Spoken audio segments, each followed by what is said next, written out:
லூக்கா 6ஆம் அதிகாரம் 6ஆம் வசனத்திலிருந்து ஒரு சம்பவம் சொல்லப்பட்டு இருக்கிறது. அது ஒரு ஜெப ஆலயம். அந்த ஜெப ஆலயத்தில் இதே போன்றதான ஒரு கூடுகைக்காக வேத பாரகர்களும் பரிசேயர்களும் ஆயத்தப்பட்டு கொண்டு இருக்கிறாங்க. அவங்களுக்கு தெரிகிறது இன்றைக்கு இந்த ஆலயத்துக்கு ஏசப்பா வருவார் அப்படின்னு. வருகிற ஏசப்பா சும்மா போக மாட்டாரு, ஏதாவது ஒரு அற்புதம் செய்வார். இப்போ விசுவாசிக்கிறவங்களாம் நல்லா கரங்களை தட்டி ஆண்டவர் மகிமைப்படுத்தணும். தேவாலயத்துக்கு ஏசப்பா வந்தார் அப்படின்னா நிச்சயம் அங்கே ஒரு அற்புதம் நடக்கும். இந்த ஆலயத்துக்குள்ள நீங்கள் உட்கார்ந்து இருக்கிறீங்க, ஆண்டவருடைய சத்தத்தை கேட்டுக்கொண்டு இருக்கிறீங்க. நிச்சயமாகவே உங்க வாழ்க்கையில இன்றைக்கு ஆண்டவர் ஒரு அற்புதத்தை செய்வார். ஹல்லேலூயா. ஒரு விடுதலையை செய்வார். ஹல்லேலூயா. வேத பாரகனுக்கும் பரிசேயனுக்கும் தெரிந்த சத்தியம் உங்களுக்கு தெரிந்திருக்க வேண்டும். அப்ப அவங்க ஒரு திட்டம் போடுறாங்க. ஏசப்பா வந்தா ஏதாவது அற்புதம் செய்வாரு, அவர் செய்கிற அற்புதத்திலிருந்து ஏசப்பாவை குற்றம் கண்டுபிடிக்கணும். அப்போ யோசித்தாங்க. அந்த ஜெபாலயத்துக்கு முன்னால வந்து வேத பாரகனும் பரிசேயரும் ஏசப்பாவை குற்றம் கண்டுபிடிக்கணும், யாரை தேடலாம்.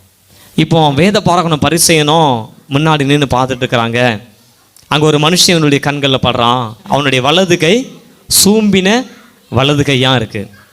அங்கே இருக்கிற இயலாத பிள்ளைகள் மத்தியில் இவன் தான் பிரதான மனுஷனா இவங்க கண்ணுக்கு தெரிகிறான். இவனை கூட்டுட்டு போய் உள்ளே உட்கார வச்சா கட்டாயம் ஏசப்பா அற்புதம் செய்வார், அதன் மூலமாக இயேசுவை என்ன செய்யலாம், குற்றம் கண்டுபிடிக்கலாம் அப்படின்னு சொல்லி யோசித்தாங்க. இப்போ சூம்பின வலது கையுடைய மனுஷன் எங்கே வந்து உட்கார்ந்துருக்கிறான்? தேவனுடைய ஆலயத்துக்குள்ள வந்து உட்கார்ந்துருக்கிறான். நல்லா யோசித்து பாருங்க. சூம்பின வலதுகை என்பது வாடியது, உலர்ந்து போனது, அந்த கை ஒன்றுக்கும் பிரயோஜனப்படாத ஒரு கை. உங்களுடைய குடும்பத்தில் எந்த காரியம் வாடி போய் இருக்கு, உலர்ந்து போய் இருக்கு, திரும்ப நிமிர்த்த முடியாததா இருக்கு, அந்த காரியத்தோடு தேவ சமூகத்துக்குள்ள வந்திருக்கிறீங்க அப்படின்னா உங்க வாழ்க்கையில இன்றைக்கு ஆண்டவர் அற்புதம் செய்ய போகிற. கரங்களை தட்டுங்க பார்க்கலாம். வாடி போச்சு, உலர்ந்து போச்சு, இனி அது எலும்பாது நினைக்கிற காரியத்தை எல்லாம் என் ஆண்டவர் துளிர் விட செய்கிற ஆண்டவர். ஹல்லேலூயா. கொஞ்சம் யோசித்து பார்க்கக்கூடிய ஒரு சத்தியம். வேத புத்தகத்தில் 1 ராஜாக்கள் 13ஆம் அதிகாரம். யெரொபெயாம் என்று ஒரு ராஜா. இங்கே பலிபடத்தில் ராஜா பெருமையானன்னா ஆண்டவர் அடித்தார். பலிபடமே வெடிச்சிட்டு தேவ மனுஷன் அடிக்க கையை வாங்கினா கை அப்படியே மறுத்து போய் நின்னது. இந்த மனுஷனுக்கு வலது கை சூம்பின வலது கை. அப்போ அந்த உலகமே சொல்லுது, இந்த சூம்பின வலது கையை பார்த்து அவன் பிச்சை எடுப்பதை பார்த்து இவனுக்கு வலது கை மறுத்து போச்சு, இவன் தேவனுக்கு விரோதமாக ஏதோ ஒரு பாவம் செஞ்சுட்டா, அதனால எங்கே வரக்கூடாது, இவன் ஜெபாலயத்துக்குள்ள வரக்கூடாது. ஆனால் யாரெல்லாம் வரக்கூடாதுன்னு சொன்னாங்களோ அவங்களே இந்த சூம்பின வலது கையுடைய மனுஷனை எங்கே தூக்கிட்டு வந்திருக்கிறாங்க? ஜெபாலயத்துக்குள்ள தூக்கிட்டு வந்திருக்கிறாங்க. நீங்கள் உங்கள் குடும்பம் எந்த இடத்துலலாம் அற்பமாய் நினைக்கப்பட்டதோ, யாரெல்லாம் உங்களை அற்பமாக நினைச்சாங்களோ அவங்க மத்தியில் உங்க குடும்பத்தை ஆண்டவர் உயர்த்துவார். ஹல்லேலூயா. அதான் சத்தியம். என் ஆண்டவர் சொல்றாரு, நீ என் பார்வைக்கு அருமையானபடியினால் கனம் பெற்றாய். இந்த உலகம் பார்க்கிற வண்ணமாய் என் ஆண்டவர் உங்கள் குடும்பத்தை பார்க்குது அல்ல. உங்கள் குடும்பத்தை என் ஆண்டவர் பார்ப்பதே கொஞ்சம் வித்தியாசமானது.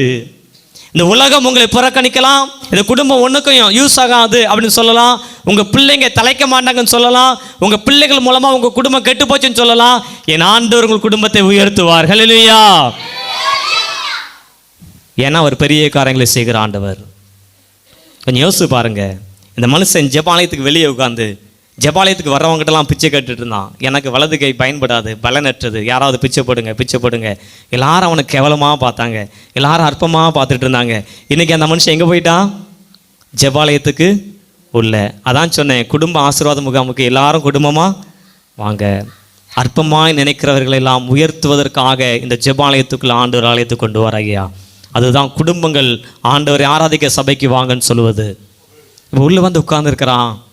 வேத பாரகனும் பரிசேயரும் நினைச்சாங்க, எப்படியும் ஆண்டவர் இந்த மனுஷனுக்கு சுகம் கொடுப்பார். நீ வேத பாரகனுக்கும் பரிசேயனுக்கும் இருக்கிற விசுவாசம் உங்களுக்கு இருக்கா?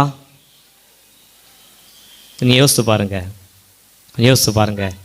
அவர்கள் நினைத்தபடியே ஏசப்பா இந்த சூம்பின வலதுகையுடைய மனுஷனை எலும்பி நடுவே நில் அப்படின்னு சொன்னாங்க. எல்லாரும் உட்கார்ந்துருக்கிறாங்க, இவன் மட்டும் எலும்பி நிற்கிறான். அப்போ எல்லாரும் நினைச்சாங்க, இவன் ரொம்ப பாவம் செஞ்சவன் இல்லை, இவனுடைய கை மறுத்து போச்சே, தேவனுக்கு விரோதமாக ஏதோ ஒரு பாவம் இவன் செய்த மனுஷன். யெரொபெயாமை போல இவனும் ஏதோ ஒன்று செய்திருப்பானே. இவன் எப்படி உள்ள வந்தான்? யார் கூட்டிட்டு வந்தா? ஏசப்பா கூட்டிட்டு வந்தார். ஆமென் சொல்லுங்க பார்க்கலாம். ஏசப்பா வேதபாரகருக்கும் பரிசேயருக்கும் உள்ளுக்குள்ள வச்சாங்க. நான் நாளைக்கு வரப்போறேன், என்னை குற்றம் கண்டுபிடிக்கணும், அதுக்காக ஒரு மனுஷன் உள்ள கூட்டிட்டு வாணி ஆண்டவர் பேசினாரு. இவங்க கூட்டிட்டு வந்தாங்க. ஐயா, என் ஆண்டவர் இந்த மனுஷனுக்கு சுகம் கொடுத்தார், அற்புத சுகம் கொடுத்தார். நீங்கள் இந்த உலகத்தில் அற்பமாய் நினைக்கப்பட்டிருக்கிறேன், புறக்கணிக்கப்பட்டிருக்கிறேன் என்று சொன்னால் என் ஆண்டவர் உங்கள் குடும்பத்தை உயர்த்த வல்லவர். வாழ்க்கையில் கட்டப்பட்டு இருக்கிறேன், நான் சிறுமையானவனாக இருக்கிறேன், நான் எளிமையுள்ளவனாக இருக்கிறேன், என் குடும்பம் இந்த உலகத்தில் ஒன்றுக்கும் உதவாததாக இருக்கிறதுன்னு யோசித்தால் உங்களை என் ஆண்டவர் ஜெபாலயத்திற்குள் அழைத்து வந்த நோக்கமே உங்கள் வாழ்க்கையில் விடுதலை செய்வதற்காக. ஒரு ஆமென் சொல்லுங்க பார்க்கலாம்.